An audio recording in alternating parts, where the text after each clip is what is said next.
Juli adalah tanggal yang bersejarah. Ada yang tahu nggak kenapa bersejarah, Bapak Ibu? Siapa yang bisa jawab? Nanti saya kasih hadiah. Silahkan. Ini tanggal 1 Juli 2020.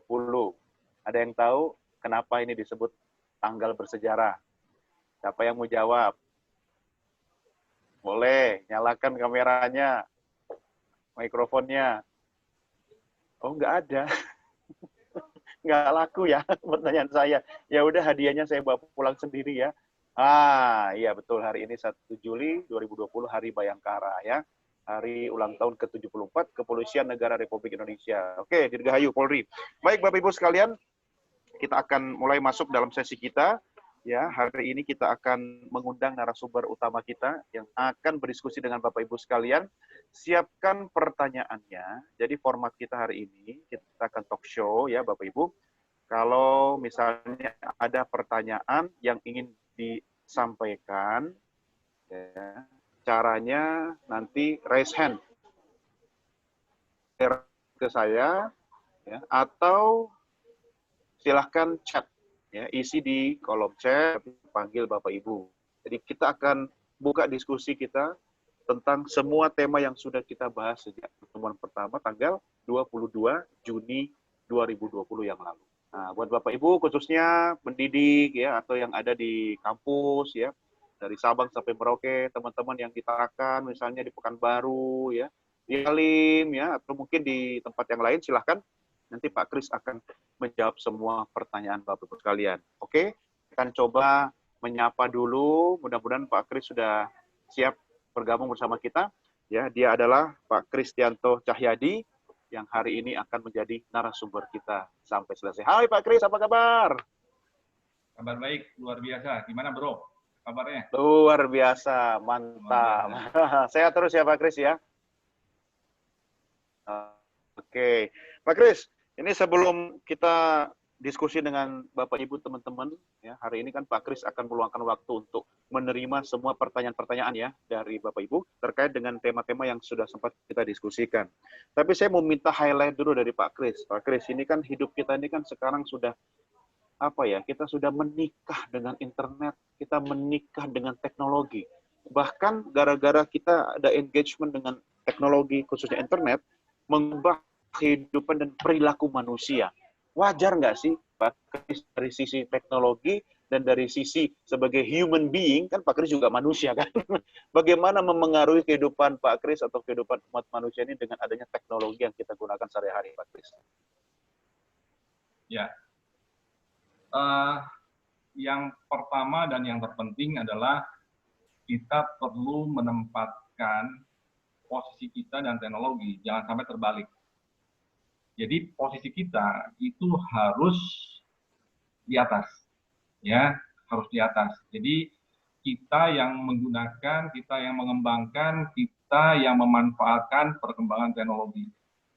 Bukan kita tenggelam, ya, karena kalau sudah bicara tenggelam, nantinya bisa repot. Nah, saya sering mengilustrasikan antara kita dengan teknologi itu seperti kita tuh sedang surfing. Ya, sedang surfing, berselancar begitu. Nah, di sana ada dua kemungkinan. Ya, kemungkinan pertama itu adalah kita memang riding on the wave, jadi berselancar di atas gelombang perubahan, ya, naik ya naik, turun ya turun. Lalu yang kedua itu adalah tenggelam, disapu oleh gelombang teknologi itu sendiri. Ya, nah tentu setiap kita ingin menjadi rider, ya, kita ingin berselancar di atas gelombang.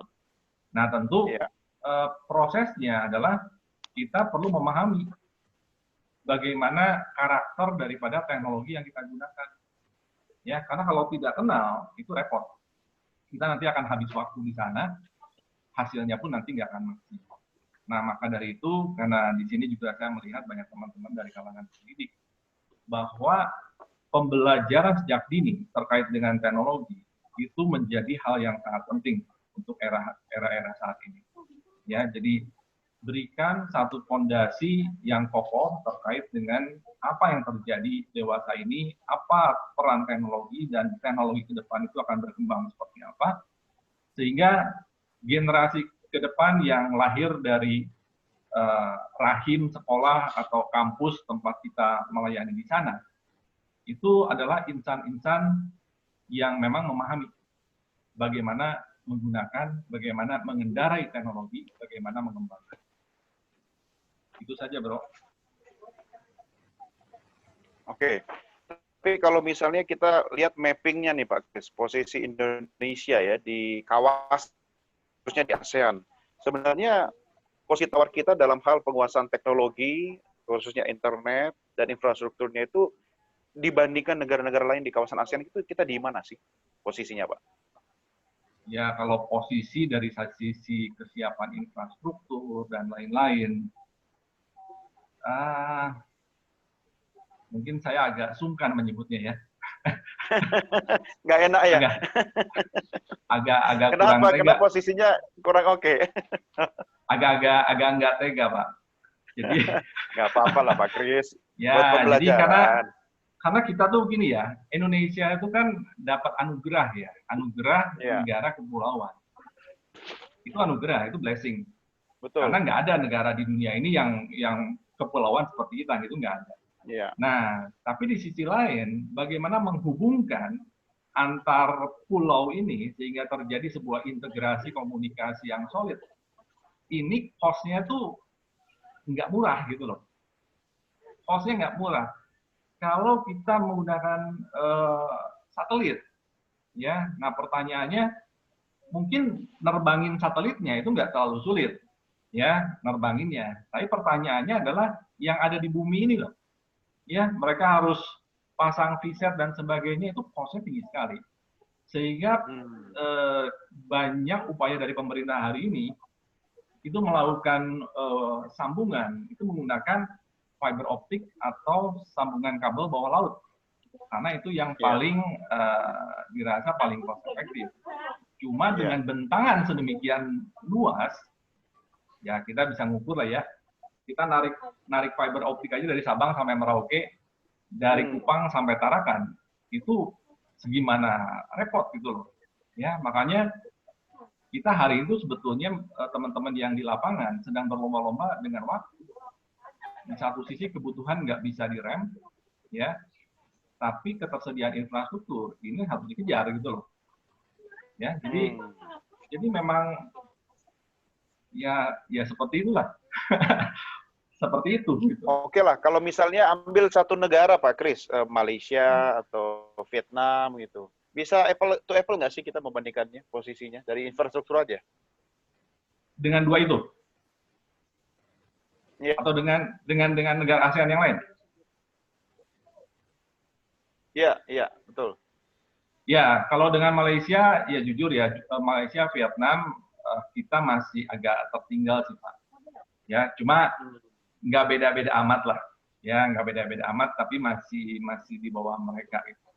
Ya, mereka sedikit diuntungkan karena situasi negaranya yang hanya berupa daratan. Gitu. Ya, lalu kan luasnya juga jauh. Betul. Ya, luasnya juga jauh. Iya. Jadi kita lebih kepada karena memang luas dan archipelago ya, kita kepulauan. Betul. Ya Pak Kris. Jadi tentu untuk membangun infrastruktur itu memerlukan extra effort ya. Tapi betul. Begini, kan kita punya ini Pak, BRISAT ya, satelitnya BRI. Kemudian Pak Jokowi genjot palaparing. Kemudian yang fiber optik yang tadi Pak Kris katakan itu kan sudah menjadi prioritas pemerintah sejak era Pak Jokowi pertama kali. Masih kurangkah atau salah fokuskah atau bagaimana mapping soal yang tadi saya sampaikan itu menurut Pak Kris? Ya, kalau dari sisi langkah itu sudah on the track. Ya, kalau saya melihatnya, kalau dari sisi langkah sudah on the track. Cuma perlu waktu saja gitu loh, untuk bisa membuatnya itu menjadi terintegrasi dan bisa setiap kita tuh menikmatinya. Nah, waktunya berapa tahun, berapa abad, atau berapa generasi? Iya, seberapa cepat lah mereka mengimplementasi ya. Jadi, so far langkahnya udah benar. Cuma perlu waktu aja gitu. Karena masalahnya itu luasnya ini gitu loh. Iya. Ya, Tergantung gitu. regulasi juga dong Pak Kris ya. Artinya Pasti, kalau ada tumpang tindih dan seterusnya. pasti, Kalau pasti. Anda melihat sekarang regulasi sudah cukup mensupport nggak sih dari pusat sampai ke daerah? Nanti kan Di, teman-teman dari Tarakan juga bisa cerita ini kondisinya. kalau detail saya nggak terlalu paham Pak terkait dengan regulasi ya. Tapi yang pasti dari waktu ke waktu dari sisi kuantitas dan kualitas itu ada peningkatan. Ya, jadi teman-teman yang di daerah yang tadinya tuh mungkin agak sangat kesulitan hari ini bisa enjoy ya. Jadi walaupun masih ada inilah ada blank spot tapi ya oke lah gitu ya. Tinggal geser sedikit ada sinyal lagi. Tapi blank spotnya di mana-mana. Jadi kayak bocor halus tapi keliling gitu kan. Blank spot dikit-dikit tapi di mana-mana. Nih Pak Kris, saya mau cerita nih. Saya kan lagi di Gatot Subroto kan. Di Gatot Subroto itu kan sebenarnya kan sudah terpasang infrastruktur jaringan internet. Ya, apakah dengan menggunakan yang berbayar atau yang mungkin fasilitas yang disiapkan oleh pemerintah. Tapi kenyataannya ketika saya melintasi dari ujung ke ujung gitu kan, itu ada koneksi. Cuma kualitas koneksinya yang memang berbeda-beda. Nah, ini kan sebenarnya berpengaruh. Kalau bicara infrastruktur, ya termasuk bagaimana membangun infrastruktur, itu oke, Pak. Tapi belum masuk pada kualitas. Nah, bicara kualitas, aduh, Pak, bikin mau marah, Pak, menangis, Pak. Nah, ini bagaimana nih Anda melihatnya? Nah, ini di Indonesia ini ya di sini kalau saya lihat memang kalau dari sisi regulasi penyiapan infrastruktur dan sebagainya itu sudah lumayan ya. Cuma yang namanya penggunaan frekuensi, Pak. Ya, penggunaan frekuensi ini perlu pengaturan yang lebih ketat. Ya, karena hari ini sebetulnya kalau yang tadi Bro Doni bergeser dikit tiba-tiba kualitas turun, itu sebetulnya bukan berarti bahwa sinyalnya kurang baik atau apa, tapi lebih ke arah interferensi, Pak. Oh, oke. Ya, Nah, itu jadi tugas kalau siapa? mata Kewajiban kita, siapa? ya, kalau mata kita atau telinga kita dilengkapi dengan kemampuan super, wah itu kita bisa membayangkan. Itu yang namanya frekuensi dengan Beterbangan di mana-mana ya. Iya, itu luar biasa. Nah, itu yang perlu ditertibkan, ya, ditertibkan. Nah, ada perbedaan memang terkait dengan penggunaan frekuensi ini antara kita dengan negara yang memang sudah tertib, Pak. Ya, kalau di negara sudah tertib, itu contoh Pak, yang tertib mana? Ya, contoh Amrik lah ya. Bagaimanapun kan kita nggak bisa lepas bahwa mereka itu adalah satu barometer perkembangan teknologi. Nah, ketika satu peralatan misalnya sudah strict ya bahwa frekuensinya adalah sekian, itu mereka nggak berani main-main di luar frekuensi itu. Kalau kita bukan main-main Pak, kita kreatif Pak. Nah, itu memang main-main dan kreatif beda tipis Pak. Beda tipis ya. Tapi masalahnya kalau kreativitas itu seperti itu bisa mengganggu yang lain berarti ya? Pasti. Contoh lah ya, contoh ini yang paling gampang. Ketika mungkin antena WiFi yang bentuknya grid ya, itu masih banyak lah orang pakai ya. Di Jakarta lumayan juga lah yang pakai antena berupa mesh begitu. Nah, ketika kita memasang itu, secara frekuensi 2,4 GHz itu tuh sebetulnya bebas. Tapi aturannya adalah power, ya, power yang diizinkan itu ada batasannya, ya, misalnya itu yang sering dilanggar ya. dB. Nah, tapi karena kita ingin lebih kelihatan powerful, kita pasang amplifier sehingga tetangga sebelah itu habis. Nah, itu Pak. Kayak di TV kan Pak Kris kan, televisi kan izin siar itu kan frekuensinya diatur, kemudian jangkauannya diatur, powernya diatur, tapi kenyataannya banyak TV-TV lokal itu bersinggungan wilayah, itu akhirnya yang area yang terarsir tersinggungan itu kan akhirnya ada masalah gitu kan, kuat-kuatan gitu kan. Nah, kita kan ada balai monitor Pak, kalau urusan frekuensi publik tadi. Nah, kalau urusan ini teknologi internet ada pengawasnya nggak sih, dewan pengawasnya atau apa gitu? Ada Pak, ada. Siapa Pak? Ada. Itu kalau nggak salah tuh di sana ada teman-teman dari APJI ya, Asosiasi Pengusaha Jasa Internet Indonesia kalau nggak salah. Itu teman-teman di sana juga terlibat. Lalu jelas yang punya yang punya apa namanya itu Kominfo ya, itu jelas itu mereka yang punya ininya. Lalu ada banyak lah ya. Kalau dulu kan ada Postel, kalau hari ini ya mungkin semuanya dilebur jadi Kominfo ya. Iya, betul. Iya. Di bawah Direktorat Jenderal tersendiri sebenarnya, tapi kan kalau bicara di lapangan biasanya dengan teknologi, penguasaan teknologi dan kreativitas ya, terutama anak-anak didiknya Pak Kris yang makin kreatif itu kan dia bisa berinovasi gitu kan, sampai akhirnya mungkin lupa ada regulasi yang membatasi. Nah, kita tidak bisa bahas regulasi Pak Kris, karena kalau kita bahas regulasi nanti malah membatasi. Tapi Anda melihat bahwa kreativitas anak-anak muda Indonesia dalam penguasaan teknologi, khususnya internet itu sudah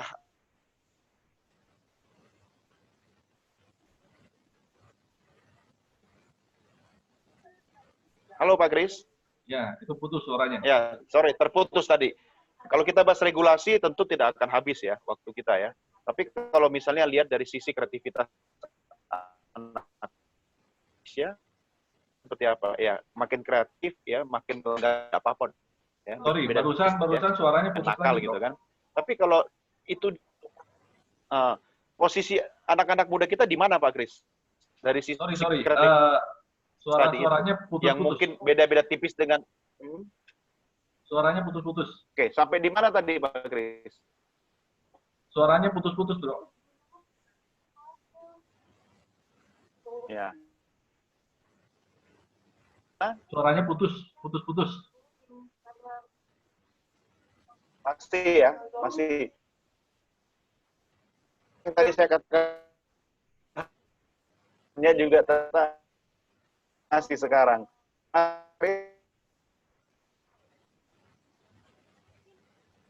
Suaranya putus-putus. Tambah tidak jelas Pak suaranya.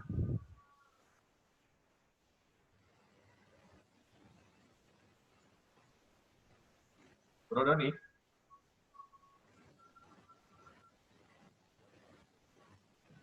Apa nggak sebaiknya masuk ke tema aja Pak Doni? Pak Doninya sepertinya keluar ini barusan. Oke. Jadi sementara menunggu Pak Doni untuk bergabung lagi, mungkin saya ingin mencoba untuk melakukan satu review ya, satu recap begitu. Jadi dalam Pak Kris. Ya. Silakan. Ya, silakan. Sorry. Ya, ini tadi yang saya cerita terkonfirmasi kan sekarang kan, bahwa sebenarnya tapi ternyata ada anak-anak muridnya Pak Kris yang kreativitasnya tinggi sehingga akhirnya memberikan itu tadi BT, batasan tipis antara kreatif sama melanggar. Ya, masih monitor? Oke, saya coba untuk memberikan review ya, mungkin teman-teman sudah menyimak, jadi saya mengucapkan terima kasih sampai sejauh ini masih setia memonitor. Dan hari pertama kita membahas tentang yang namanya era online ya, jadi mau tidak mau kita memang didorong masuk ke era itu ya, suka tidak suka kita didorong masuk, sehingga mau tidak mau juga bahwa kita harus bisa melakukan satu engagement. Jadi bagaimana kita mengikat diri kita ke dalam yang namanya era online ini. Tentu penguasaan itu menjadi hal yang utama, ya, penguasaan. Karena bagaimanapun ketika kita bermain di ranah teknologi, maka peran SDM ini amat sangat penting, ya. Perangkat itu bisa kita beli dengan mudah, ya, asal dana ada, beli, selesai. Tapi persoalan SDM ini persoalan yang seringkali membuat kita tuh kerepotan. Karena apa? Karena menyiapkannya itu tidak semudah membalikan tangan, ya, tidak semudah membalikan tangan. Jadi terkadang beberapa bulan, mungkin bertahun-tahun kita harus siapkan mereka agar mereka bisa kompeten. Nah, untuk mencapai tingkat kompetensi tersebut di dalam sebuah perkembangan teknologi, Ini pun tidak mudah. Karena apa? Karena teknologi bergerak. Ya, karena teknologi bergerak. Dan kita perlu memberikan satu fondasi yang kokoh agar mereka itu bisa memahami bahwa ketika mereka sudah kuasai fondasi daripada teknologi itu sendiri, kemudian ketika teknologi itu berkembang, mereka itu bisa mengikuti. Jangan setiap kali teknologi berubah, mereka balik lagi untuk belajar. Berubah sedikit, balik lagi untuk belajar. Nah, tentu ini tidak terlalu diharapkan. Jadi diharapkan bahwa ketika sudah memiliki satu bekal yang cukup, ya, mereka bisa maju mengikuti perkembangan. Karena bagi saya pribadi, kalau saya boleh sharing, yang namanya teknologi perkembangannya itu bisa diukur, ya, bisa diukur. Karena semuanya itu ada pattern-nya, ada polanya. Dan ketika kita bisa melihat pattern itu, maka yakinlah bahwa kita bisa mengikuti perkembangan itu dengan baik. Nah, di hari pertama saya sempat sharingkan juga bahwa hari ini kita sudah harus berubah dalam cara kita belajar, ya, harus berubah. Jadi kalau dulu mungkin kita baca buku halaman per halaman, tapi hari ini jangan, udah habis waktunya. Ya, karena sekarang ini kita sedang berada dalam satu kondisi yang namanya tuh information spillover, ya. Jadi kita berada dalam satu era luberan informasi, ya, information spillover. Di mana-mana kita sangat-sangat mudah mendapatkan informasi. Nah, pertanyaannya, informasi-informasi ini bagaimana kita memanfaatkannya? Ya, bagaimana kita memanfaatkannya sehingga menjadi sebuah hal yang berguna untuk pengembangan diri kita. Nah, lalu kemudian kita masuk di hari kedua, kita bicara soal Internet of Things. Ya, jadi hari ini internet sudah menyatukan semua elemen, baik itu adalah person-nya, people-nya, lalu juga dengan perangkat, ya, lalu dengan komputer dan sebagainya, sehingga mereka itu menjadi satu kesatuan, ya, menjadi satu kesatuan. Antar manusia dengan mesin itu bisa berkomunikasi, antar mesin dengan mesin juga bisa berkomunikasi. Dan tentunya perkembangan ini sangat positif, ya. Jadi perkembangan Internet of Things itu membuat, ya, dari sisi kehidupan itu kita lebih dimanjakan, ya, lebih dimanjakan. Karena apa? Karena ketika Internet of Things ini berkolaborasi dengan yang namanya AI, Artificial Intelligence, mungkin topik tentang AI itu akan dibahas di minggu depan. Nah, maka kita akan mendapatkan sebuah sistem tuh yang bisa belajar, ya. Jadi bukan kita yang belajar saja, tapi sistem juga bisa belajar. Akibatnya apa? Akibatnya kita mendapatkan manfaat, ya. Kita mendapatkan manfaat. Contohnya, ketika itu diterapkan dalam misalnya smart home atau smart city, maka kita mendapatkan manfaat, ya. Manfaatnya yang paling signifikan apa? Penghematan biaya. Ya, contoh misalnya tagihan PLN tadinya 500.000 sebulan. Setelah penerapan teknologi turun tinggal 250.000 misalnya. Nah, tentu hal-hal ini yang terus dikejar, ya, terus dikejar. Selain penghematan biaya, juga kita lebih nyaman karena tentu ketika kita hidup dengan support daripada teknologi, kita harus semakin nyaman, ya, bukan semakin susah begitu atau semakin struggling karena kita harus belajar ini, belajar itu, enggak, ya. Jadi kita harus lebih nyaman. Nah, tentu ketika itu semua kita sudah hidupi, kita kuasai, maka langkah berikutnya kita mengembangkan what next, ya. Jadi ke depan itu apa yang akan kita lakukan, ya. Jadi mungkin terakhir saya nggak nyimak, tapi harusnya Mas Galih kemarin sharing bagaimana membangun satu rumah yang smart home, ya. Itu membangun rumah yang memang betul-betul bisa membuat kita tuh happy, ya. Jadi happy dalam artian untuk apa-apa dimudahkan, ya.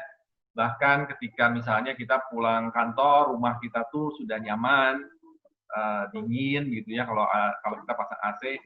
Lalu ketika kita lupa mematikan lampu, lampunya bisa mati sendiri gitu ya. Nah, hal-hal seperti itu. Ya, hal-hal seperti itu. Oke. Pak Kris, Ya, siap. silakan. Sorry tadi terputus ya.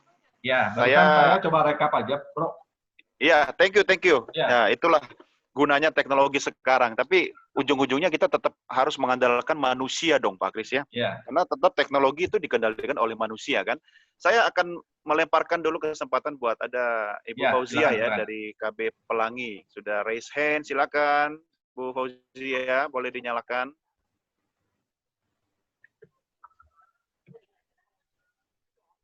Ya, mana Bu Fauzia? Sudah siap mau bertanya langsung? Oke, dinyalakan mikrofonnya Bu Fauzia. Belum di-unmute. Silakan Bu Fauzia, mikrofonnya. Oke, belum. Bisa? Oke, masih ininya mikrofonnya Bu. Dipencet dulu Bu Fauzia, mikrofonnya yang ada gambar mikrofon, ada tulisan mute-nya. Di kiri bawah. Coba dipencet, nanti muncul. Oke, bisa? Atau mungkin Mas Bernard di studio bisa bantu di-unmute-kan. Silahkan ya. Sabar ya Bapak Ibu ya. Ini memang sesinya buat Bapak Ibu, bukan saya. Kalau saya sama Pak Kris ngobrol mah bisa sampai besok subuh. Nah, sekarang kalau Bapak Ibu ada yang mau menyampaikan pertanyaan, silahkan. Nah, sambil nunggu Bu Fauzia, mikrofonnya belum on ya. Mungkin ada yang ingin bertanya yang lain, boleh raise hand, silahkan. Atau mau menyampaikan pendapat, silahkan. Saya juga mau menyapa Bapak Ibu, teman-teman yang sudah bergabung hari ini dari TK Angkasa 8, ya, dari Lanut Abdurrahman Saleh Malang. Waduh, hadir ya, lengkap ya. Nah, teman-teman dari Skadron, mana nih? Belum kelihatan ya. Oke, baik. Bu Fauzia sudah bisa belum? Kalau belum, saya borong dulu nih ya pertanyaannya ya. Mungkin dari Kalau tidak, chat, Pak. gimana? Bernard? Mungkin dari chat, soalnya ini udah ini ask to unmute tapi nggak di ini. Oh, mungkin tombolnya nggak keluar di layarnya Bu Fauzia. Oke, kalau Bu Fauzia kesulitan, silakan nanti di chat dulu ya. Diketik saja pertanyaannya. Yang lain ada, silahkan. Kalau tidak ada, saya mau menyampaikan beberapa hal dulu ke Pak Kris. Dan Bapak Ibu sekalian, sambil menunggu pertanyaan berikutnya, saya mau mengingatkan jadwal kita. Nanti tanggal 3, hari Jumat berarti ya. Hari Jumat kita akan bahas what is robotics, how to make a simple robot. Nah, ini menarik khususnya buat Bapak Ibu, pendidik, atau adik-adik, bagaimana membangun, menciptakan robot secara sederhana. Ini nanti Pak Wahidin yang akan mengisi sesinya ya. Nanti sama saya deh, saya temenin.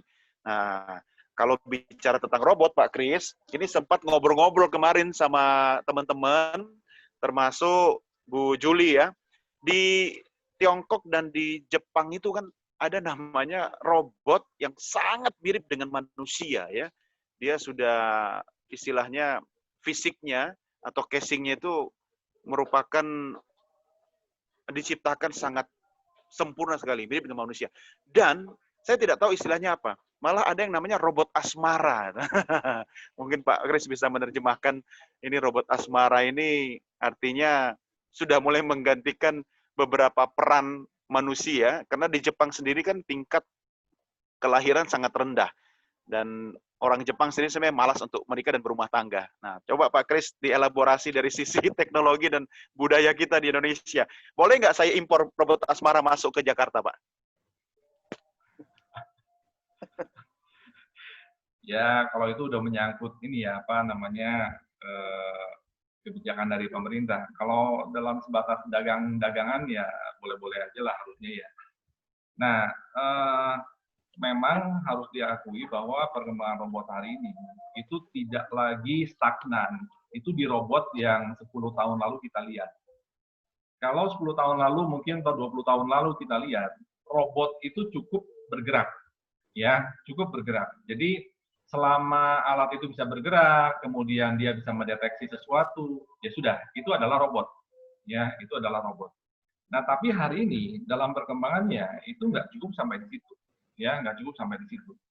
Nah, robot yang bentuknya humanoid, ya, humanoid berbentuk wujud manusia. Hari ini memang banyak dikembangkan, ya, baik yang serius maupun yang sekedar iseng, ya. Jadi saya sebut iseng itu hanya karena memang orientasinya tuh mungkin hanya ke masalah ekonomi, ya, hanya ke masalah ekonomi. Tapi memang faktanya seperti itu, ya. Jadi robot itu sebetulnya nggak punya emosi, ya, nggak punya emosi. Itu salah satu yang menjadi pembeda. Nah, cuma hari-hari Pak, ini sebelum orang sedang lebih lanjut berusaha untuk soal emosi tadi, Pak Kris bilang, apakah tidak bisa dibuat yang mirip emosi itu dengan artificial intelligence, Pak? belum, Mbak, belum. Sejauh yang saya pelajari itu belum. Karena part itu sangat sulit, ya, sangat sulit. Ya. Contoh yang paling gampang lah, ketika misalnya Bro Doni sedang merayu istri gitu ya, mungkin kalimat yang sama, nada yang sama, intonasi yang sama itu diucapkan oleh robot itu sangat beda. Iya. Sangat beda. Jadi iya. karena memang ya itu ada emosi yang memang tidak bisa di-create gitu loh. Ya. Itu sebabnya Pak Kris, orang Jepang ya mungkin pikirannya gara-gara faktor emosi tadi yang belum bisa di AI-kan gitu kan. Ya sudahlah, mereka akhirnya daripada menikah, mereka akhirnya membeli robot tadi gitu. Karena pulang ke rumah, istri robotnya nggak akan pernah komplain, nggak pernah nanya, pulang dari mana kamu, rapat di mana gitu kan. Itu emosi kan. Ya, mungkin salah satunya itu ya yang mungkin mereka nggak pernah ngomel karena memang tidak pernah diprogram untuk itu. Nah, mungkin nanti di sesi yang lain ya, tapi oke lah, saya sharingan sedikit lah ya bocorannya. Jadi hari ini terkait dengan robot humanoid, ada satu yang bagi saya itu spektakuler. Ya mungkin Bro Doni pernah dengar, dan waktu kemarin sempat datang ke Jakarta sih, Sofia. Oh iya, betul, ya. Ya, itu spektakuler. Ya, ketika tahun 2017 itu di launching, itu langsung dikasih warga negara Saudi Arabia, Pak.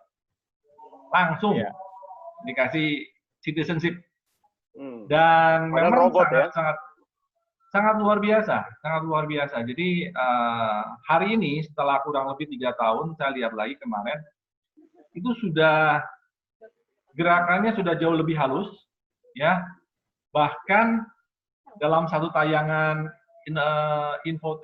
entertainment itu bisa mengajak bernyanyi bersama, berduet, itu hostnya, Pak. Jadi lagunya lagu bertema tertentu, lalu dia mencoba untuk berekspresi sesuai dengan lagunya, mulai dari mimiknya, ya, lalu suaranya dibuat ya inilah agak-agak emosional gitu ya, menarik gitu. Ya. Artinya menyerupai dan mirip kan, cuma bukan disebut sebagai bagian dari ekspresi emosi kan. Betul, hanya mencoba untuk menirukan, mulai dari kedipan matanya, ya. Pak Kris, jangan lupa orang Indonesia atau manusia itu suka yang tiruan-tiruan. Bahkan kadang orang kita itu, dia sudah tahu dia ditipu, tapi seneng aja. Contoh nih, ibu-ibu yang nonton sinetron tiap hari. Sudah tahu itu kejadian di sinetron itu kan hanya mimpi gitu kan. Tapi masih seneng nonton. Ya, tiba-tiba seorang gadis menjual kue, keserempet sama mobil mewah yang turun pria ganteng, akhirnya jatuh cinta gitu kan. Lah itu kan adanya di sinetron, tapi suka aja nonton gitu. Oke, kita nggak bahas sinetron. Sekarang begini, Pak Gris. Di Tiongkok sana, ada teknologi, ada robot yang sudah menggantikan peran seorang news anchor, presenter berita di televisi. Ya. Itu kan tidak perlu terlalu banyak memainkan emosi, kecuali mungkin berita-berita tertentu kan. Betul. Dan itu sudah mulai melakukan tugas siaran. Dan ketika itu di launching, orang tidak tahu. Setelah selesai dia bertugas, baru muncul presenter manusia yang mengatakan bahwa itu tadi rekan saya dan itu adalah robot. Nah itu kan luar biasa, mengerikan. Dan ada satu lagi Pak Kris yang saya mau minta pendapatnya Pak Kris. Karakter Obama ya, yang kemudian diedit segala macam, yang mimiknya bisa mirip, suaranya gitu. Itu kan dari faktor keamanan Pak Kris ya. Itu kan bisa membahayakan. Misalnya tiba-tiba saja ada video yang sudah direkayasa sebenarnya rupa, itu sebenarnya bukan videonya Obama, tetapi wajahnya Obama, suaranya mirip Obama, itu kan teknologi semua, Pak. Nah, ini bagaimana melihatnya ke depan? Ya, harus diakui bahwa yang namanya teknologi itu kan seperti pisau ya, seperti pisau. Jadi ketika digunakan oleh seorang chef, itu akan bermanfaat, akan berguna gitu. Tapi ketika dia berada di tangan yang salah, fatal, ya fatal. Ini nggak bisa ditawar, ini nggak bisa ditawar. Jadi artinya memang ada sisi-sisi di mana sangat tergantung kepada siapa yang menggunakannya. Ya, makanya hari ini ketika internet berkembang, hacker juga tambah pinter, ya. Ya kayak polisi sama maling lah, kurang lebih seperti itu ya. Jadi saling kejar-kejaran. Jadi memang nggak bisa, karena kita hidup di dunia Pak, ya. Jadi dunia yang penuh dengan pro kontra, hitam putih, ya. Ya seperti itu. Ya, jadi makanya teman-teman yang berada di front depan di bagian pendidikan itu betul-betul ya ada sebuah PR yang luar biasa ya, sehingga ketika teknologi itu berkembang, apa yang diajarkan di sekolah itu bisa mengawal ya, bisa mengawal hati mereka, pemikiran mereka, sehingga tetap fokuslah pada tujuan yang memberikan manfaat pada masyarakat luas. Oke, baik. Saya kembali memberikan kesempatan buat Bapak Ibu, teman-teman, silahkan kalau ada yang mau langsung bertanya ke Pak Kris, ya, boleh raise hand atau boleh kasih tanda ke saya lewat chat, ya kan? Mau bertanya tentang tema kita, termasuk juga hal-hal yang sudah kita diskusikan sejak sesi awal tanggal 22 Juni yang lalu. Oh, ini saya juga lihat ada Mas AA di sini ya, sudah bergabung ya. Nanti saya mau nanya nih Mas AA, kalau tidak salah di Madura, ya. Nah, kalau Mas A nanti kalau boleh ya bisa on kamera dan audionya, ada beberapa hal yang mau saya diskusikan Mas A ya, Mas A yang ada di Madura, sama saya juga menunggu teman dari Tarakan mungkin ada bisa diskusi. Pak Kris, kalau kita mapping infrastruktur internet khususnya dari Sabang sampai Merauke atau Indonesia Barat, Tengah dan Timur, apakah memang betul masih ada perbedaan antara Barat, Tengah, dan Timur? Dan apakah perbedaan cukup signifikan sehingga mempengaruhi kualitas layanan internet, Pak? Ya, sebetulnya kalau dari sisi kualitas ya, kualitas mungkin ada perbedaan. Ada perbedaan. Karena bagaimanapun kan yang namanya bandwidth itu perlu diatur. Ketika populasi penggunanya tidak terlalu besar, ya mungkin ada kuota tertentu, sementara daerah-daerah tertentu yang punya populasi penggunanya besar, maka diberikan jatah yang lebih besar begitu. Saya rasa sih hanya masalah kualitas di ininya aja lah, pembagian jatah, ya, pembagian jatah aja. Di luar hal-hal yang berbau politik ya, di luar hal-hal yang berbau politik. Oke.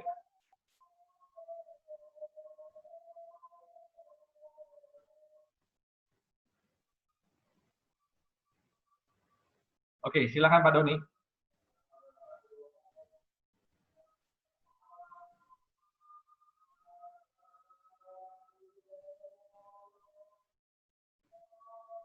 Oke, silakan. Ya, baik. Ada pertanyaan? Oh ya, Mas A sudah mengonfirmasi. Mas A, silakan kalau saya mau bertanya juga dan diskusi dengan Mas A, boleh dinyalakan kameranya dan mikrofonnya. Halo Mas A. Iya, sebentar. Nah, ini Mas A kan di Madura kalau nggak salah kan ya?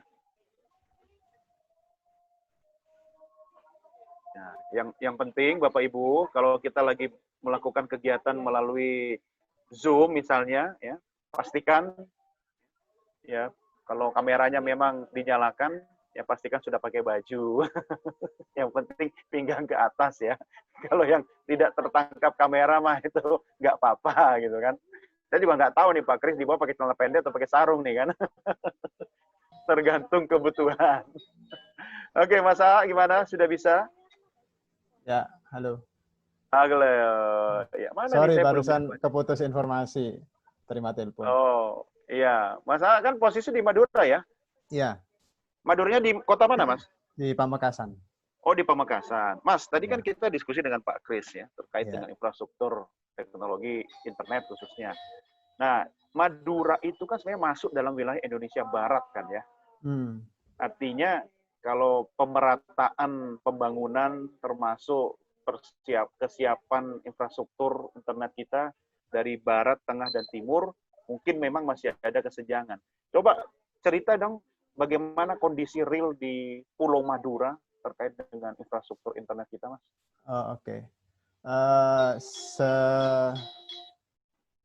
Sepengamatan saya ya, secara global mungkin ya, saya tidak terlalu detail untuk mengamati itu, tetapi fiber optik sudah masuk, terutama kota alhamdulillah sudah merata. Tetapi untuk ke daerah utara, pesisir utara itu saya tidak ngecek sedetail itu, tetapi kalau saya merasakan di daerah kota itu fiber optik udah rata. Di sini kan saya sudah berlangganan. Saya agak ke daerah pinggir kota sebelah barat, Pamekasan.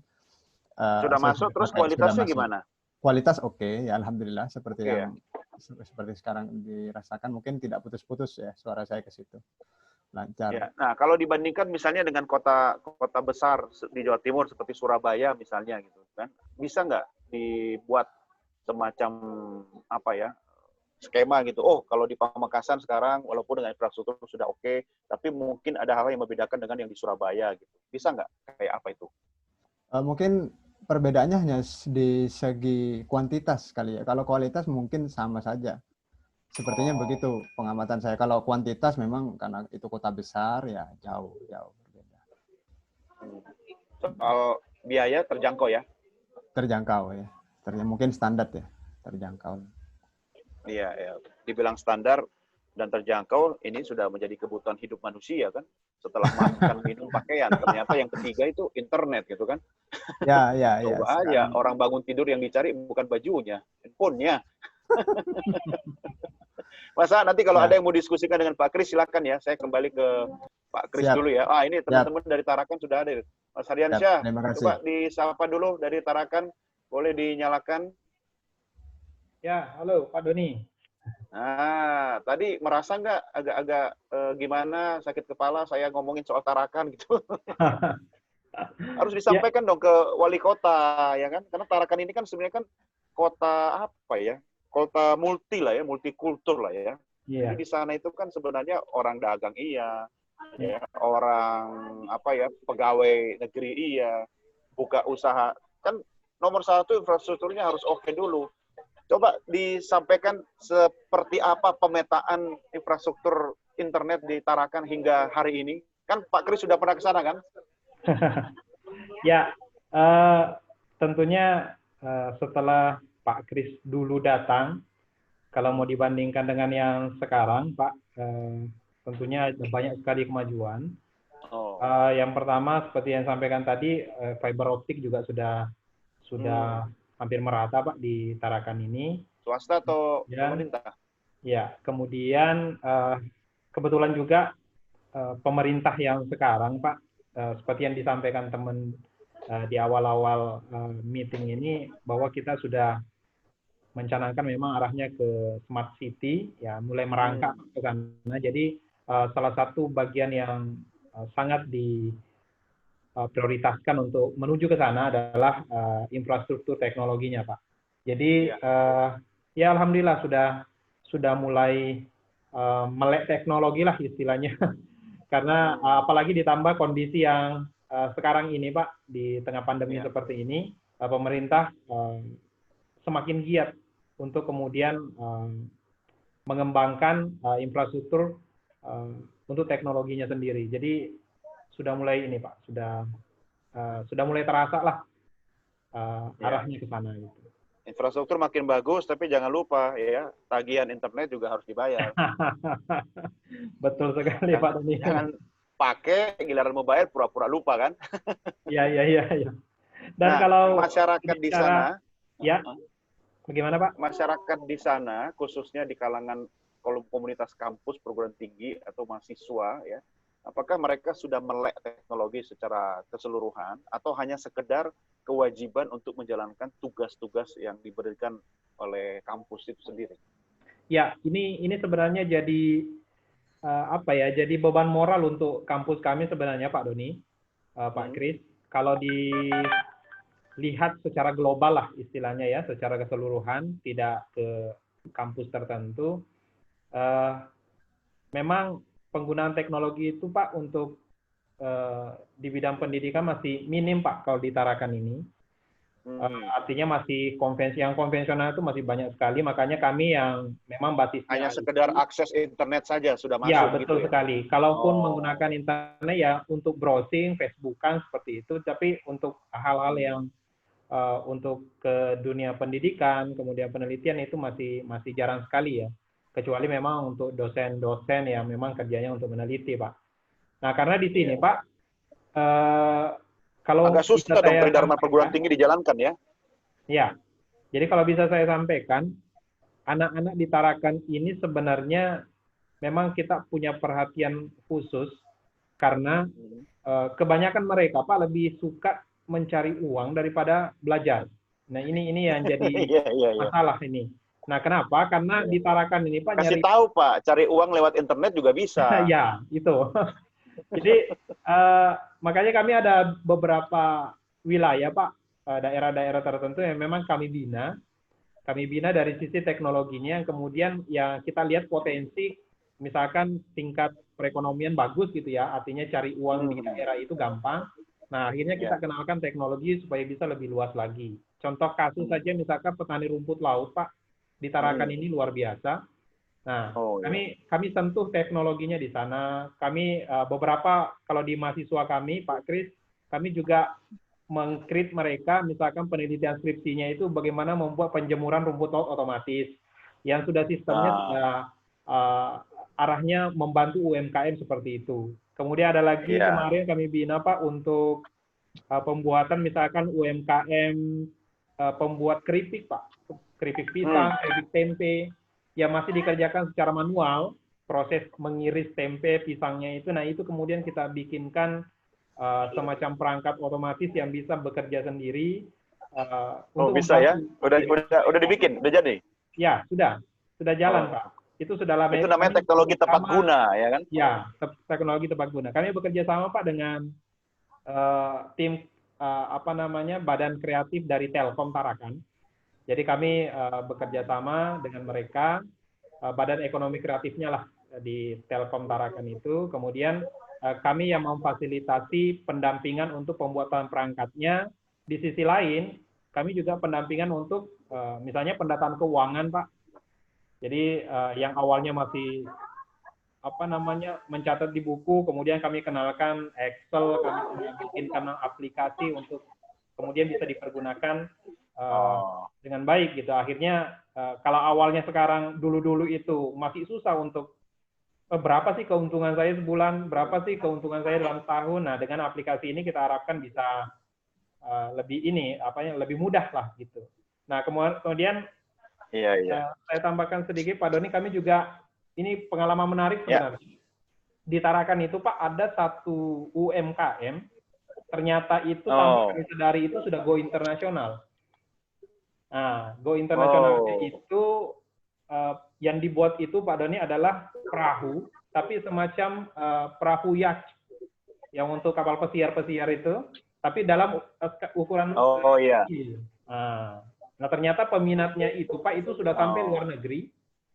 Nah, selama ini itu hanya dipasarkan lewat chatting di Facebook, Pak. Jadi kami mendampingi mereka, kami mendampingi mereka, kami kenalkan teknologi supaya nanti pemasarannya bisa lebih luas lagi, lebih mudah ditemukan. Nah, hal-hal yang seperti inilah yang menjadi tugas kami, Pak, di kampus kami di Tarakan ini. Tantangan terbesarnya tadi itu kebanyakan orang tua itu lebih suka anaknya melaut daripada belajar gitu. Iya. Padahal kalau dari sisi perkembangan teknologi yang sendiri, alhamdulillah sudah mulai menanjak lah istilahnya begitu. Betul. Kalau itu nggak bisa dipaksa juga sih Pak. Artinya begini kan, ada yang namanya kita sesuaikan dengan kearifan lokal lah ya. Mungkin di daerah Tarakan ya, potensi sumber dayanya apa. Nah, teknologinya diarahkan untuk mengembangkan potensi sumber daya itu. Kalau memang menggunakan teknologi tepat guna untuk pertanian, perikanan, wah itu kan tugasnya bapak-bapak dosen, tugasnya Civitas Akademika untuk melahirkan teknologi itu. Tapi saya mau ada tantangan buat Anda berdua dengan Mas AA ini kan, dan Pak Kris tolong direspon nanti. Jadi mahasiswa itu sekarang bukan cuma melek teknologi, maksudnya melek teknologi itu begini, dia cuma sadar bahwa ini sekarang era digital, iya, tapi kesadaran dia ini era digital, artinya apa? Dia cuma melek media digital, melek media sosial. Padahal sebenarnya kan riset teknologi, riset digital, ya kan? Bagaimana melahirkan teknologi yang tepat guna seperti yang tadi Anda berdua sampaikan, itu jauh lebih penting. Bukan cuma datang ke kampus, selesai kuliah, nebeng wifi gratis, ya kan? Upload, update status gitu kan. Itu mah nggak penting gitu kan. Nah, saya mau minta pandangan Pak Kris dulu. Ini tanggung jawab siapa, Pak Kris? Tanggung jawab semua lah. Ya, tanggung jawab semua. Nah, jadi ya, memang yang diperlukan itu adalah sebuah atmosfer, ya, sebuah atmosfer. Jadi ketika anak didik kita berada dalam satu atmosfer yang kondusif, yang mengedepankan bagaimana melakukan riset, ya, itu pasti yang namanya pembiasaan-pembiasaan seperti ini itu akan memberikan hasil yang baik. Memang harus diakui, Pak, bahwa kemampuan riset dari peserta didik kita itu agak-agak kurang ya. Ya, mungkin kalau disebut agak kurang agak sedikit terlalu sarkastik. Mungkin nggak apa-apa, Pak. Kalau memang kenyataannya begitu ya bilang aja kurang. Ya, semangatnya ini gitu loh. Padahal yang namanya basic research itu tuh penting banget. Penting Tapi banget. memang Pak Kris, kalau soal riset negara kita secara statistik memang paling rendah di kawasan pun di ASEAN. Soal riset negara kita paling rendah. That's why itu sebabnya ya hoax itu cepat sekali beredar di Indonesia. Karena kemampuan untuk melakukan check and recheck ya, riset itu sangat rendah, Pak. Nah, bayangkan dari sisi Pak Kris sendiri tadi. Ini kan PR-nya banyak banget, Pak. Betul. Nah, sekarang bagaimana Pak Kris menurut Anda membuat mindset-nya itu berubah dulu, berbeda. Sehingga teknologi itu bukan hanya sekedar, oh, saya menguasai teknologi, saya tahu ini ada wifi, ini ada internet, bisa pakai untuk media sosial, media digital. Bukan sekedar itu. Apa yang harus apakah perlu kebijakan, ada stimulan, ya, atau apalah relaksasi apa, mungkin yang bisa mendukung konsepnya Pak Kris itu. Ya. Sederhananya, kita bisa menggunakan beberapa kata tanya, Pak. Ya, jadi mungkin kalau dalam bahasa Inggris lebih mudah. Seperti what, ya. Apa itu teknologi? Ya, lalu mendalam lagi. Why? Kenapa harus seperti itu? Ya. How? Bagaimana membuat dan mengembangkannya? Ya. Dan seterusnya. Ya, jadi dengan pertanyaan-pertanyaan itu kita mencoba untuk masuk ke kolam yang lebih dalam, sehingga sekali lagi kita nantinya itu nggak cuma sekedar menikmati hanya sebatas pengguna gitu loh. Tapi kita bisa masuk ke dalam research dan pengembangan yang tentunya ujung-ujungnya nanti bisa mendatangkan dividen. Itu salah satu part sebetulnya yang menjadi mimpi saya juga, Pak. Ya, makanya sampai hari ini saya masih meluangkan waktu untuk membimbing, menggembleng mahasiswa-mahasiswa yang akan lulus. Walaupun saya di luar kampus ya, posisi saya di luar kampus, tapi hari ini ada kurang lebih hampir 500 mahasiswa lah, mahasiswa S1, S2, S3 yang saya coba kawal. Tujuannya cuma satu sebetulnya, agar mereka lulus bukan sekedar mendapatkan ijazah, tapi betul-betul memiliki satu kompetensi, memiliki satu bekal yang membuat mereka tuh layak untuk mendapatkan predikat seorang sarjana. Gitu. Itu. Walaupun misi ini berat, jujur berat, ya. Makanya nggak heran beberapa mahasiswa, beberapa mahasiswi di kantor saya tuh sering nangis, ya. Sampai nangis-nangis karena memang saya juga harus memberikan pressure, ya, memberikan pressure karena ada satu moto yang galak ya sama mahasiswa ya. Kenapa? Harus agak sama keras, mahasiswa Pak. Ya. Harus agak keras, karena saya punya satu moto yang selalu saya sampaikan juga ke mereka, ya, jadi bahwa pelaut ulung tidak pernah lahir dari lautan yang tenang, ya, pelaut ulung tidak pernah lahir dari laut yang tenang, dan yang namanya mutiara itu tidak akan lahir kalau tidak ada yang namanya air mata. Nah, jadi pressure ini memang perlu, pressure ini memang perlu, ya. Jadi untuk bisa mengeluarkan betul-betul potensi besar apa yang ada di dalam diri mereka, ya. Tapi setelah mereka lulus, oh itu euforianya beda, ya, beda. Bahkan ada beberapa orang tua yang jauh-jauh telepon saya, Pak, anak saya sekarang sudah jadi manajer di satu BUMN katanya. Oh selamat Bu, ya terima kasih banyak. Monggo kalau misalnya mampir ke Purwokerto, mampir di tempat kami katanya. Ada yang ke Indramayu, ada yang ke Banjarmasin, ada yang ke Lombok, ada yang ke Aceh, ya. Ya saya hanya bisa terharu aja Pak, bisa terharu. Jadi ya ketika mereka sudah berubah dari tadinya seekor ulat yang hanya membuat daun-daun berlubang, tapi hari ini mereka sudah bisa terbang menjadi seekor kupu-kupu yang indah. Dan memang untuk menjadi kupu-kupu ada waktu dan proses ya Pak ya. Yes. Butuh kesabaran ya. Yes. Nah persoalannya soal kesabaran tadi, tidak semua orang, khususnya generasi milenial ini mau bersabar menjalani proses. Ada satu gap ya Pak, saya nggak tahu ini dari generasi mana ke generasi sekarang, karena ini disebut sebagai generasi instan, yang sebenarnya juga sudah ditakuti oleh Albert Einstein kan, ketika generasi pakai buang, pencet jadi. Tapi proses untuk menjadi orang yang seperti tadi Pak Kris katakan, punya kompetensi itu kan tidak bisa instan. Seperti mutiara tadi, seperti pelaut yang ulung itu. Perlu nggak sih Pak Kris mengubah kurikulum kita atau menyesuaikan, termasuk soal memasukkan bagaimana mentalitas juara ke dalam kurikulum kita. Mau bicara tentang teknologi, oke. Tapi soal mentalitas tadi kan penting. Perlu nggak revisi kurikulum?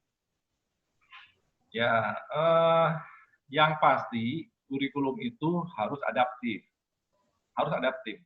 Ya, jadi kita tidak bisa seperti beberapa tahun yang lalu sebetulnya kita tuh menghabiskan waktu dan energi yang terlalu besar, terlalu mahal. Ya, ketika masih berkutat-kutit soal kurikulum mana yang mau dipakai 2013 dan sebagainya, itu sangat membuang energi menurut saya. Ya, jadi biayanya pun terlalu mahal karena ketika kita ribut seperti itu, orang lain udah pada lari semua. Ya, nah ketika kita tersadar, oh ternyata tertinggal sudah sedemikian jauh. Nah hari-hari ini memang menjadi PR besar buat kita semua bahwa kita betul-betul harus mengejar ketertinggalan yang ada. Makanya kita tidak hanya bisa mengandalkan kecepatan, tapi kita harus melakukan akselerasi. Metode pengajaran harus berubah. Apa yang dideliver harus berubah. Kalau hari-hari ini masih ada sekolah yang hanya memindahkan isi buku ke otak siswa, itu harus berubah. Ya, jadi mulainya dari mana? Dari lokomotif. Ya, dari lokomotif. Karena kalau nggak dari lokomotif, susah.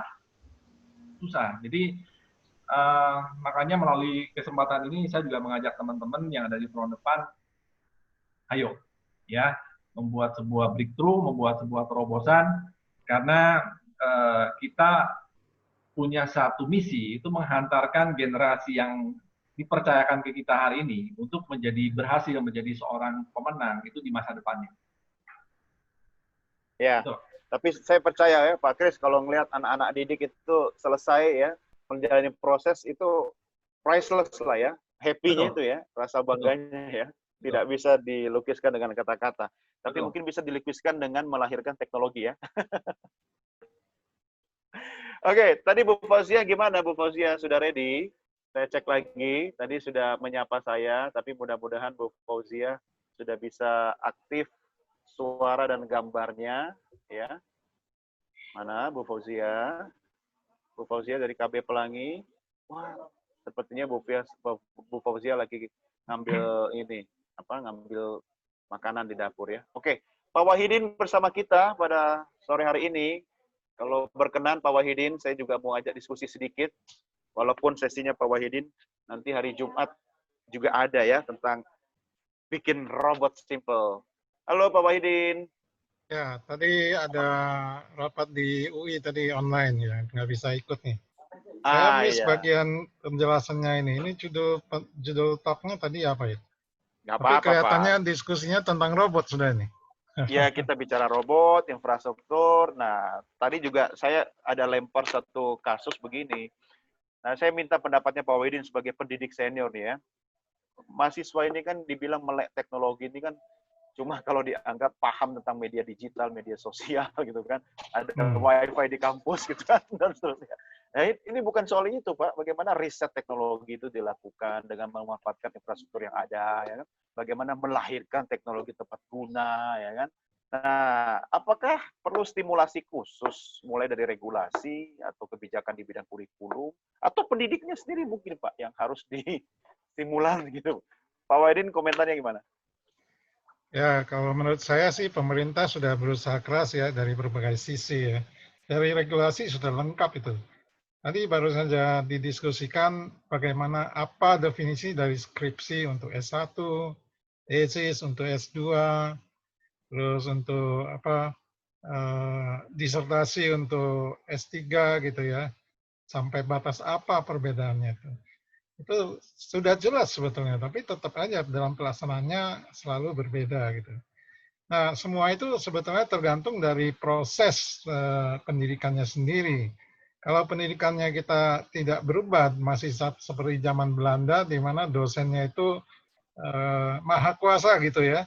Kita nanya aja nggak boleh itu. Salah nanya nggak lulus-lulus. Takut, Gitu. Pak. Takut sama dosen. Iya, makanya. Nggak Nah, berani. ini sekarang sudah banyak berubah. Sudah banyak berubah.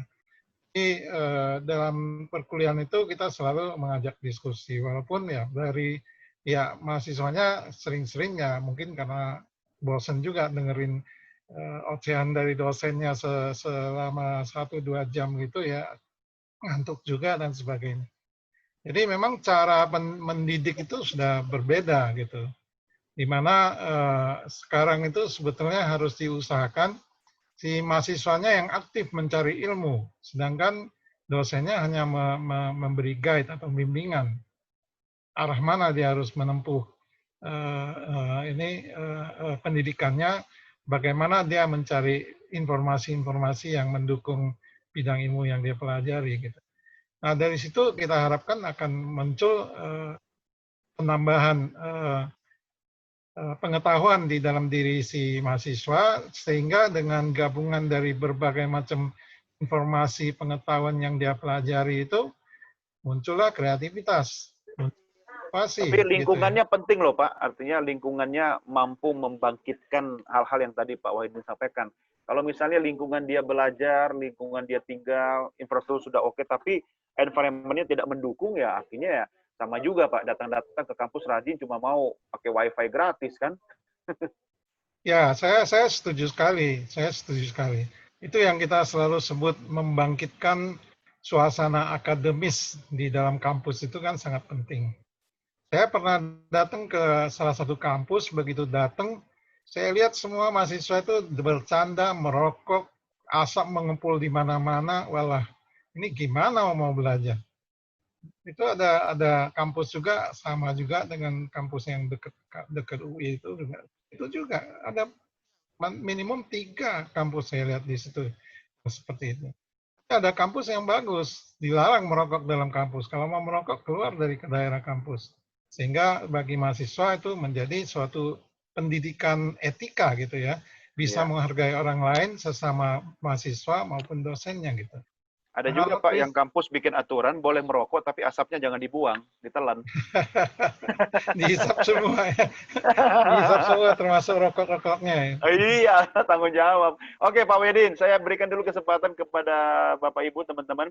Sudah ada yang mau bertanya, tapi ya, saya baca di chat dulu. Silakan. Ya, siap. Tetap bersama kita ya Pak Wahidin ya. Baik Bapak Ibu, ini ada dari Bu Yayah Alfia, izin bertanya. Bagaimana anak usia 13 tahun punya cita-cita jadi YouTuber? Weh, bagus nggak itu Pak? Karena memanfaatkan teknologi. Ah, Pak Kris, ini persis ke anak saya. Anak saya tiap hari ajak ke studio televisi, nggak muncul rasa minatnya pada dunia broadcast. Giliran saya tanya mau jadi apa? Jadi YouTuber. Lama. Gimana nasib sekolah broadcastku nanti? Nggak ada yang nerusin. Pak Kris, gimana Pak?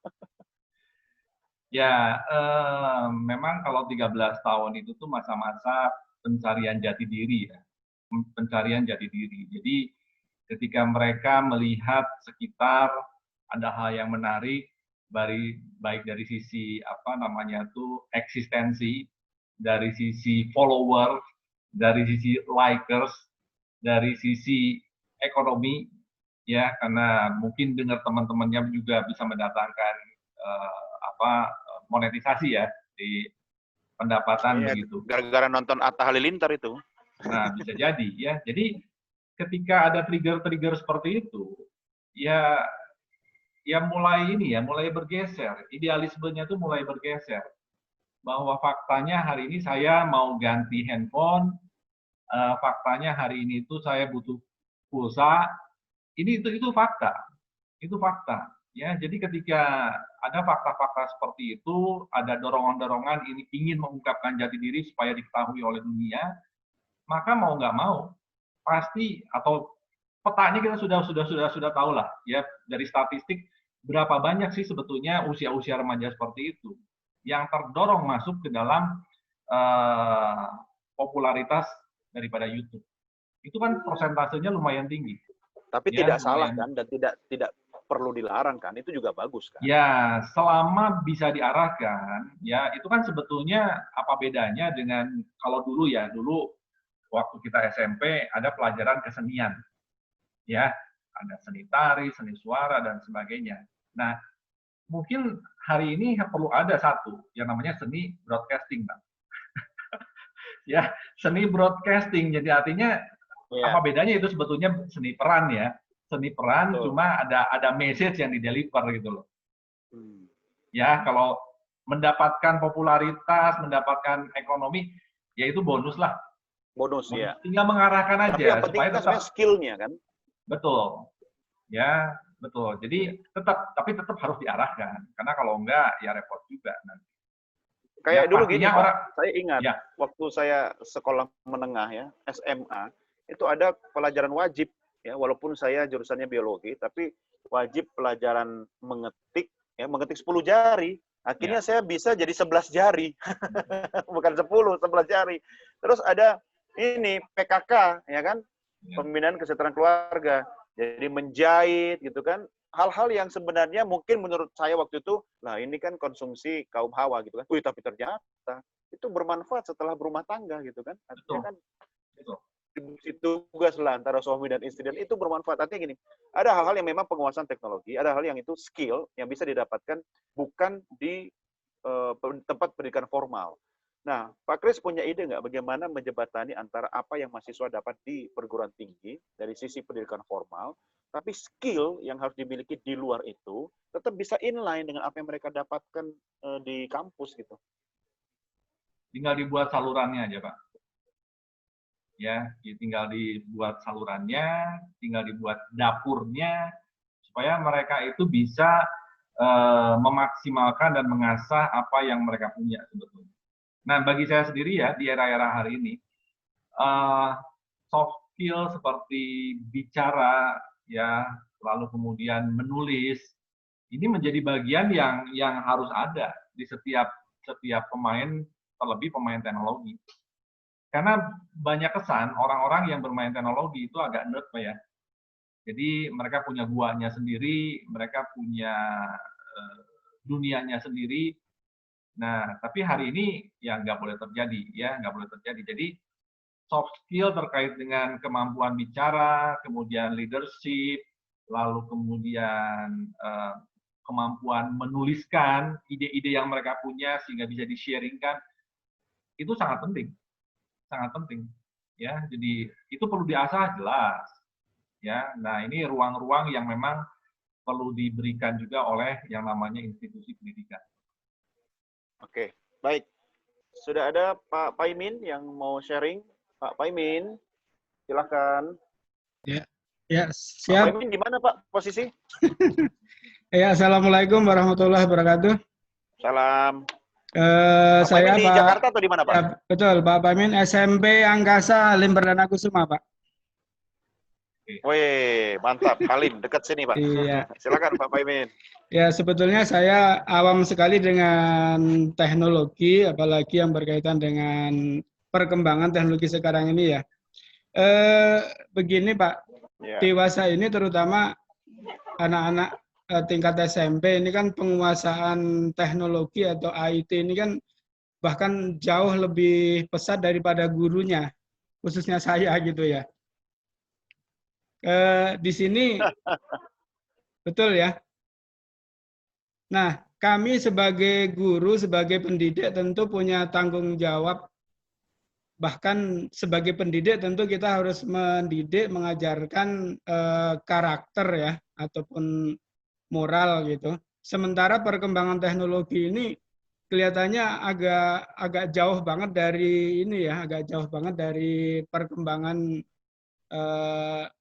moral ataupun karakter-karakter yang harus kita miliki sebagai bangsa Indonesia begitu. Hanya mungkin ada satu apa ya yang berkaitan dengan kecakapan abad 21 memang kita lihat cukup terbantu ya, diantaranya siswa menjadi kreatif, kemudian kritis ya, critical thinking-nya muncul, kemudian komunikatif. Nah, sedikit yang agak berkurang kolaboratif karena anak-anak sekarang kecenderungan selfish gitu, ego selfish-nya gitu. Nah, pertanyaan saya begini Pak Doni ataupun Pak Kris, barangkali kapan atau bagaimana kita bisa memasukkan atau mempengaruhi pendidikan karakter ini kepada generasi muda ini melalui perkembangan teknologi, atau bahkan barangkali ya mohon para Pak Paimin, siap Pak Paimin, sorry tadi keputus, bisa diulang mulai dari pertanyaannya kapan dan bagaimana Pak?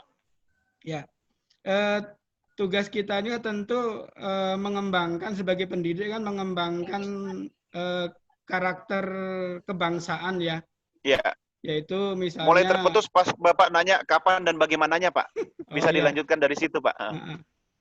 Bagaimana kita bisa memasukkan pendidikan karakter, ya misalnya jujur, disiplin, bertanggung jawab, kemudian menghormati orang lain, menghormati orang tua, dan menghargai teman dan lain-lain ini ketika kita di dunia teknologi ini Pak. Nah, mungkin barangkali ya, mungkin kalau dari kami ketika pembelajaran, contoh ketika kita pembelajaran home learning atau PJJ ini, mungkin di Google Form kita bisa awali, misalnya diawali dengan ketika dia mengawali di Google Form itu saya masukkan misalnya doa belajar, baca bismillah, misalnya itu saya bisa satu persatu. Nah, untuk yang lain barangkali mohon sumbang sarannya Pak, bagaimana kami atau para guru ini bisa tetap bertanggung jawab terhadap pendidikan karakter Pak, karena kita kan beban utama kita pendidikan adalah pembentukan karakter Pak. Betul, setuju. Itu aja sih sharing kami Pak. Terima kasih. Terima kasih Pak Paimin. Nanti Pak Kris dan Pak Wahidin minta tolong dikomentari ya. Tapi saya juga tergelitik Pak Kris, mohon izin karena saya juga pendidik, saya juga dosen dan saya juga menjalankan aktivitas di bidang pendidikan skill ya, di bidang skill. Nah, Pak Paimin kata kuncinya begini Pak Paimin. Ini pendapat pribadi ya. Orang boleh pandai, boleh pintar setinggi langit, tapi jangan lupa adab nomor satu Pak. Attitude, etika itu nomor satu. Dan itu tidak didapatkan di pendidikan formal Pak. Itu didapatkan dari rumah, dari orang tua. Nah, guru itu kan orang tua Pak yang ada di sekolah. Jadi guru itu harusnya menjalankan peran sebagai orang tua. Contohnya gini Pak, anak-anak itu Pak ya, paling susah untuk mendengarkan pakai telinga. Mereka paling nggak mau dikasih tahu. Tapi mereka paling mudah mencontoh Pak. Jadi mereka kalau dikasih tahu, susah Pak. Tetapi kalau mencontoh, nomor satu. Nah, makanya kalau misalnya Pak Paimin bilang, oke, besok kita Zoom ya, jam 10. Lah, Pak Paimin ngundang jam 10, Bapaknya mulainya jam 10 lebih 15, ya kan? Nah, mereka pasti akan menilai dari seperti itu. Kayak misalnya nih, saya kalau di kampus, jam 7.20 kan ganjil Pak. Orang kuliah kok jam 7.20, ya kan? Anak-anak pikirnya gini, itu kan biar ada waktu 10 menit untuk persiapan. Jadi mulai jam 7.30. Oh tidak, jam 7.15 saya sudah duduk manis di meja, Pak. Jadi pas jam 7.20 mulai kuliah, Pak. Ya, yang terlambat silakan tunggu di luar, ikut kloter selanjutnya. Ya kan? Ya, absen boleh silakan, tapi nggak dapat ilmunya. Nah, artinya apa? Kita pun para pendidik Pak harus memberikan keteladanan, kasih contoh. Ya, kalau misalnya di sekolah atau di kampus sudah difasilitasi dengan baik gitu kan, teknologinya oke, absen Pak ya, online semua ya, materi semua online. Mahasiswa Pak di kampus Pak datang bawa diri Pak, nggak perlu lagi kayak zamannya dulu mungkin Pak Kris ya, ke kampus itu bawa tas isinya buku. Anak sekolah sekarang kan ke sekolah kayak ke bandara Pak. Isinya apa? Waduh, kayak mau check in Pak, tasnya gede-gede Pak. Kalau di beberapa kampus ya di tempat saya mengampu mata kuliah, itu saya datang udah nggak apa-apa, Pak. Semua materi sudah online. Ya, kita tapping masuk ya kan, tapping out gitu kan, semua serba online, digital. Tapi satu hal yang nggak bisa tergantikan, Pak, yaitu keteladanan, Pak.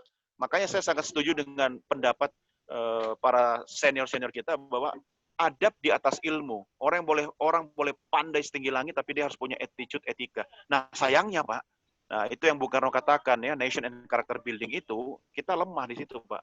Nah, makin lemah kenapa? Lawang di rumah anak-anak main internet, bapaknya juga sibuk main internet kok. Bapak di sebelahnya istrinya masing-masing pegang handphone kok, ya kan? Betul. Anaknya di situ nggak diperhatiin. Nah, itu pendapat pribadi ya. Monggo Pak Kris dan Pak Wahidin, saya minta pendapatnya. Silakan Pak Kris. Ya, kurang lebih senada lah ya, kurang lebih senada. Karena apalagi di usia-usia remaja, sekali lagi mereka tuh sedang mencari jati diri. Seringkali mereka juga mencoba untuk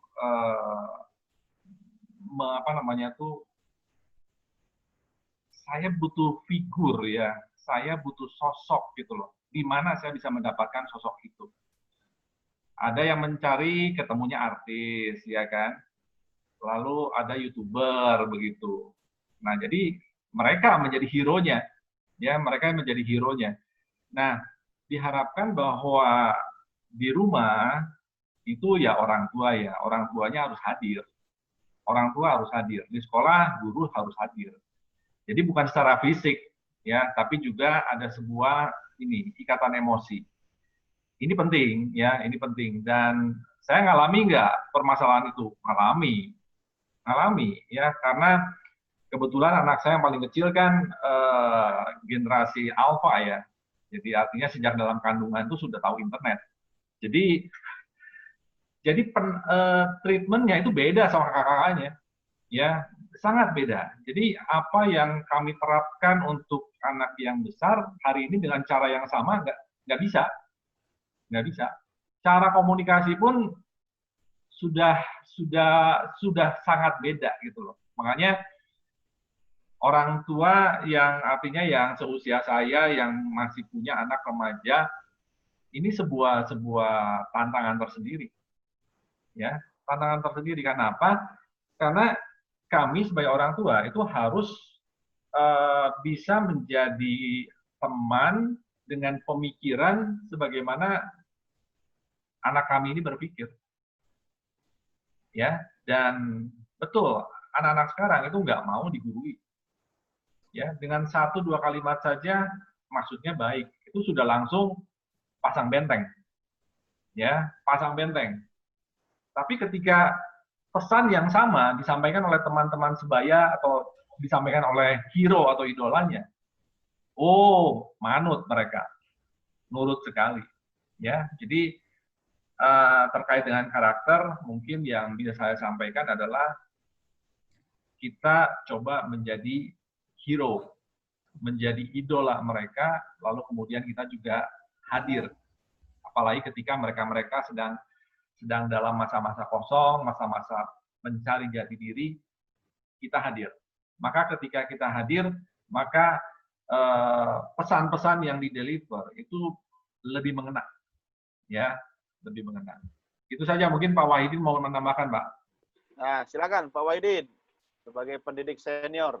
Boleh dong Pak, kasih highlight sedikit Pak.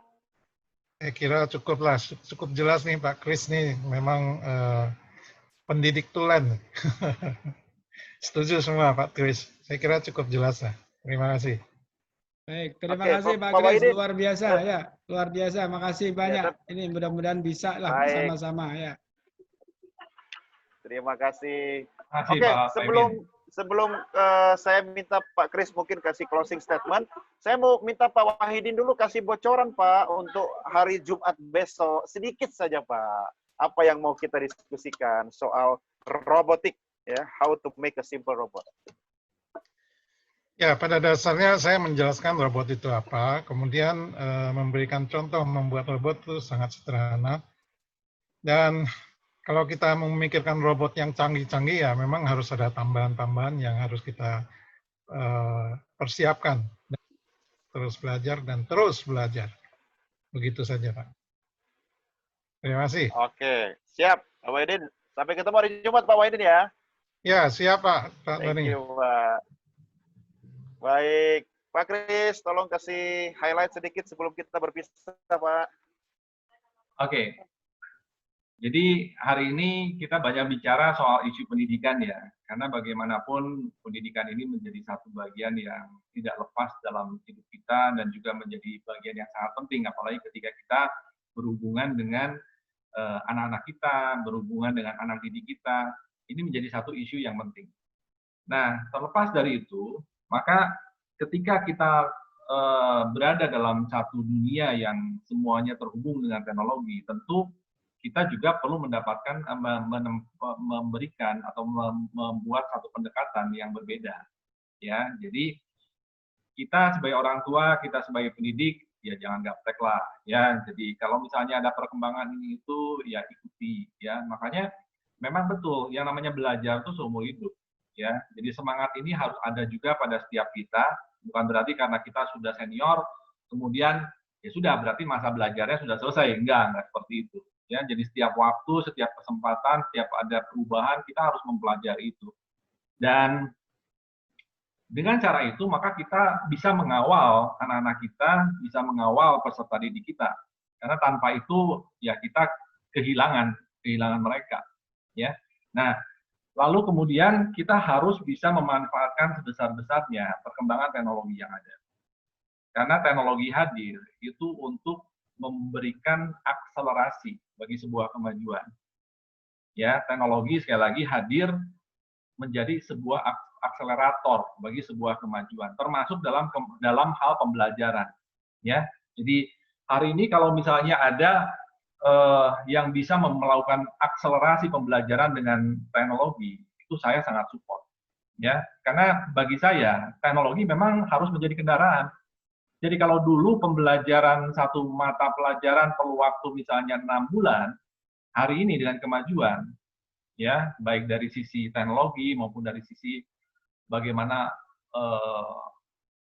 memaksimalkan otak bekerja, maka harusnya itu cukup hanya 1,5 atau 2 bulan saja, sehingga sisa waktunya dipakai untuk membangun skill, karena skill itu perlu waktu, ya sehingga mereka ketika lulus, baik itu di bangku dasar, menengah maupun perguruan tinggi, itu menjadi individu yang lengkap. Ya, pernah waktu itu ada teman-teman dari satu kampus bertanya, Pak, kalau misalnya belajar robot itu perlu mulai dari berapa tahun? Saya bilang dari kelas 5 SD. Ya, supaya apa? Ketika mereka kuliah dan lulus, mereka tuh punya kompetensi, punya jam terbang, itu yang mumpuni. Karena kalau misalnya semester 3, semester 5 baru belajar robotik, lalu setelah itu ada banyak tugas kuliah, menyusun skripsi, nggak cukup waktunya. Ya, apalagi karena udah punya pacar, Pak, udah sibuk dia. Betul. Karena untuk menyelesaikan persoalan hidup, tantangan hidup dan tantangan di lapangan, itu harus dengan pengalaman. Pengetahuan nggak cukup. Ya, jadi ya ini sebetulnya bukan hanya melulu ditujukan ke sekolah ya, karena setiap diri kita juga punya tanggung jawab. Jadi artinya gini, maksimalkan waktu yang ada sehingga kita bisa fokus, sehingga di dalam waktu yang sama kita bisa melakukan akselerasi. Ya, akselerasi. Karena kalau tidak melakukan akselerasi, kita akan jauh ketinggalan dibandingkan dengan perkembangan bangsa-bangsa lain. Ya, jadi kita udah nggak bisa lagi jalan santai, kita nggak bisa lagi hanya berlari sekedar jogging, kita harus berlari dengan percepatan, dengan cara-cara akseleratif, dengan cara-cara yang breakthrough, supaya apa? Supaya kita bisa melakukan lompatan-lompatan. Ya, sehingga target-target yang dulu tuh, wah kayaknya agak lama terjangkau. Nah, itu kita bisa jangkau dengan waktu yang lebih cepat. Itu aja mungkin. Ya, oke, makasih. Oke, akselerasi biar bisa quantum leap ya Pak ya. Yes. Oke Pak Kris, thank you Pak Kris ya sudah sharing kita dari sepanjang siang sampai sore ini. Juga Pak Paimin sudah sharing ya, Pak Wahidin juga sudah sharing. Mas AA ya, kemudian tadi juga dari Tarakan Mas Aryansyah ya. Terima kasih Bapak Ibu yang sudah menyampaikan ide, pertanyaan dan juga komentarnya. Oke, saatnya sekarang kita foto dulu. Nah, ini yang penting. Halo Bernard, monitor Bernard. Bernard yang ada di studio. Saya di Jakarta Barat, Bernard di kawasan Greenfield. Oke, kita foto dulu Bernard ya. Coba di komando dulu. Di foto diatur biar saya tampak lebih ganteng dan langsing ya. Oke, siap Pak. Silakan Bapak Ibu dinyalakan dulu kameranya semua. Nah, senyum ya. Senyumnya terbaik. Oh, giliran foto semua nyalain kamera ibu-ibu. Dari tadi kemana aja, Bu? Dari tadi saya ngomong sendiri, Bu. Ternyata rame. Oke, silakan Bernard yang hitung ya. Oke, bentar Pak. Ini kecil banget suara Bernard. Ya, volumenya tak kecilin Pak. Nah, ayo. Oke, 1,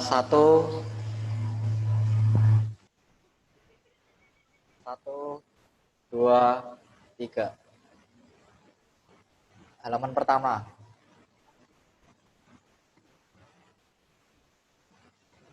Oke, halaman kedua. Ya. Oh, halaman kedua. Oke. 1, 2, 3. Oke. Oke, terima kasih Bernard. Pak Kris, sekali lagi terima kasih. Bapak Ibu yang lain terima kasih. Selamat melanjutkan aktivitas ya. Ini saya kasih bocoran dikit. Saya di belakang layar berita 1. Nah, ini persiapan untuk make up nanti mau siaran ya. Ini di sebelah saya ada studio televisi.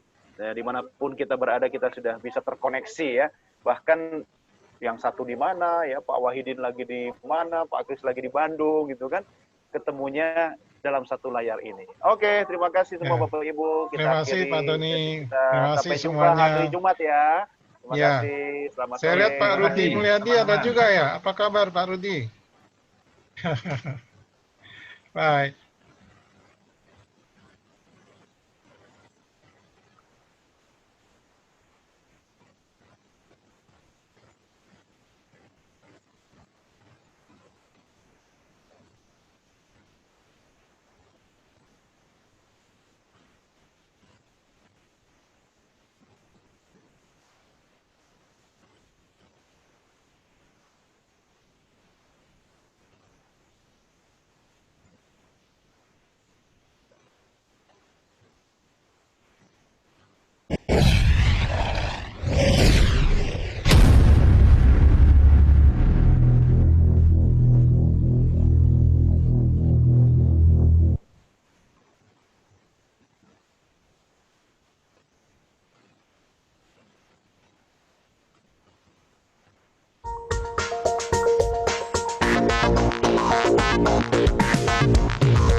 Era ini era globalisasi, sudah